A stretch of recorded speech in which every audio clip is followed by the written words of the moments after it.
तेजस movie starring Kangana Ranaut as IAF officer Tejas Gill, जिसे direct किया है डेब्यू डायरेक्टर सर्वेश मेवारा जी ने, थिएटर में रिलीज हो चुकी है। इस मूवी के अंदर वही दिखाया गया है जो आपने ऑलरेडी ट्रेलर में देखा हुआ है कि एक इंडियन स्पाई, एक इंडियन ऑफिसर को किडनैप कर लिया जाता है एक पाकिस्तानी टेररिस्ट ग्रुप द्वारा। अब तेजस का मिशन है कि उसे जाके उसको रेस्क्यू करके वापस लेके आना है। इस मूवी के अंदर हमें तेजस की जर्नी दिखाई गई है, इंडियन एयरफोर्स एकेडमी में ज्वाइन करने से लेके इस मिशन को हेड करने तक, और उसके लाइफ के जो मेन इवेंट्स है ना वो दिखाए गए हैं, और कहानी जो है वो पास्ट एंड प्रेजेंट में चलती रहती है। ओवरऑल इस मूवी की कहानी जो है ना वो मुझे इतनी कुछ खास नहीं लगी और अलग नहीं लगी, ऐसा कुछ यूनिक और नया ऑफर नहीं करती है in terms of story telling, और ऐसे कुछ ट्विस्ट एंड टर्न्स भी नहीं है जो आपको सरप्राइज करेंगे। तो ये ना एक कमर्शियल फिल्म है where everything is for the service of the lead character, main character, यानी कि जो तेजस का कैरेक्टर है ना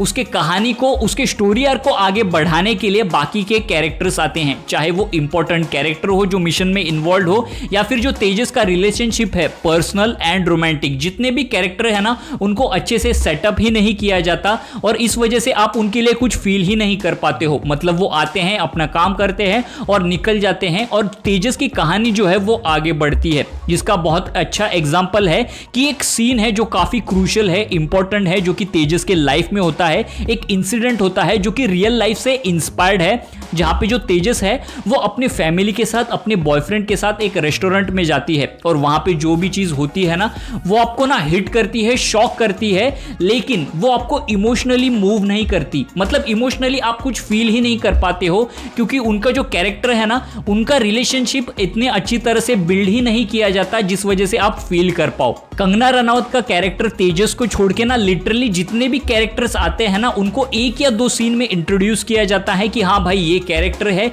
ये इनका रिलेशनशिप है, ये इनका डायनेमिक्स है, ऐसे ये बात करते हैं, और उतने में ही आपको बिलीव कर लेना है कि हाँ भाई इनका ऐसा रिश्ता है, जो कि इनफ नहीं है आपको इमोशनली इन्वेस्ट करने के लिए। तो ये ना एक एयरफोर्स के ऊपर बेस्ड एक एरियल एक्शन मूवी है, और इसलिए आपको एक एक्साइटमेंट, एक थ्रिल, एक एज ऑफ द सीट वाला एक्सपीरियंस फील होना चाहिए था, लेकिन सैडली ऐसा कुछ फील नहीं होता है इसके पुअर VFX एंड CGI के एग्जीक्यूशन की वजह से। इनफैक्ट इस मूवी के अंदर जहां पर भी ग्रीन स्क्रीन का इस्तेमाल किया गया है ना वो आपको नोटिस होता है, और इस वजह से इस मूवी का जो एक्सपीरियंस है, इन्वॉल्वमेंट और जो एंगेजमेंट है ना उससे ना आप बाहर आ जाते हो। आपका ये एक्सपीरियंस जो है ना मूवी देखने का वो हैम्पर हो जाता है सैडली। कंगना रनावत का कैरेक्टर तेजस जो है ना उसे फ्लैशबैक में दिखाया गया है जब वो यंग होती है, जब वो एकेडमी ज्वाइन करती है, एंड उसके लिए ना उसके चेहरे पे डी एजिंग की गई है, लेकिन वो भी क्लियरली विजिबल है, आपको पता चल जाता है, मतलब उसे भी पुअरली एग्जीक्यूट किया गया है। उसके साथ साथ इस मूवी के अंदर जो एक्शन है ना वो भी अच्छा नहीं है। मतलब एक सीन है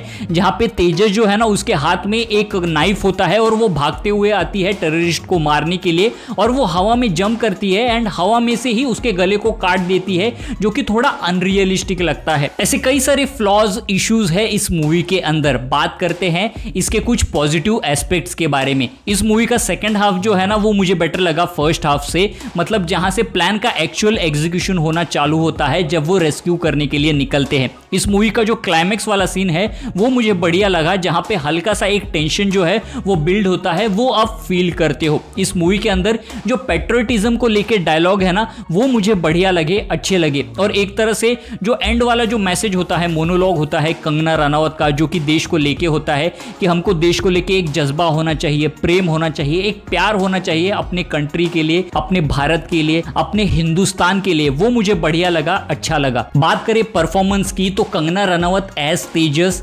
अंशुल चौहान एंड आशीष विद्यार्थी जी, इन तीनों का जो कैरेक्टर है ना वो मुझे बढ़िया लगा। और एक सीन है जहां पे कंगना रनावत का जो कैरेक्टर तेजस है ना वो गुस्सा करने लगती है एंड अपनी आंखें एकदम ऐसे बड़ी कर लेती है, वो सीन थोड़ा मुझे अजीब लगा। उसके अलावा ओवरऑल उन्होंने अच्छा काम किया है, बट क्योंकि it says from the makers of the Uri ना, तो मैं एक्सपेक्ट कर रहा था कि ओवरऑल इसका जो एग्जीक्यूशन है एटलीस्ट वो तो अच्छा होगा। मतलब एक अच्छी स्टोरी थी, लेकिन इसका जो एग्जीक्यूशन है in terms of direction, screen play, वो अच्छा नहीं किया है। सैडली उसमें भी इस मूवी ने मुझे डिसअपॉइंट किया। तो गाइज बस आज के वीडियो के लिए इतना ही। ऐसे ही सिनेमा रिलेटेड कंटेंट के लिए मेरे सिनेसो चैनल को लाइक कीजिए, शेयर कीजिए एंड सब्सक्राइब कीजिए।